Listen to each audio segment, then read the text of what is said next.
আপনি আরবি ভাষার হাজারো শব্দ এবং শত শত নিয়ম জানেন। আপনি ঘন্টার পর ঘন্টা ব্যয় করে সেগুলো শিখেছেন।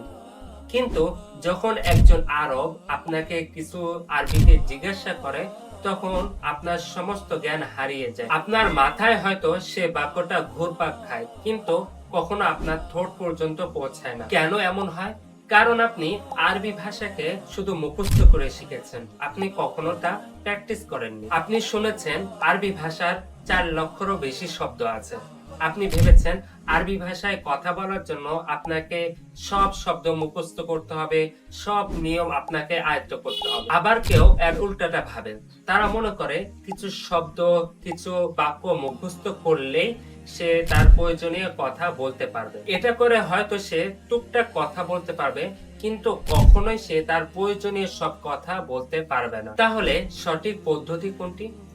সঠিক পদ্ধতি হলো আপনি প্রয়োজনীয় শব্দ শিখুন এবং ব্যবহারিক নিয়ম আয়ত্ত করুন। আর এর জন্য আপনাকে ৩টি নিয়ম অনুসরণ করতে হবে। ১ নম্বর, যে কোনো ভাষার দৈনন্দিন জীবনের ৯০% ভাব প্রকাশ করার জন্য ৩০০০ থেকে ৪০০০ শব্দ মুখস্থ করলেই যথেষ্ট। সুতরাং এই বহুল ব্যবহৃত শব্দগুলো আপনি শিখুন এবং সেগুলো প্র্যাকটিস করুন। ২ নম্বর, আপনি ব্যবহারিক ব্যাকরণ শিখুন, অর্থাৎ যতটুকু আপনার দরকার ততটুকু শিখুন। অপ্রয়োজনীয় নিয়মের জন্য আপনার মূল্যবান সময় নষ্ট করবেন না। ৩ নম্বর, আপনাকে প্রতিদিন একটু একটু করে অনুশীলন করতে হবে।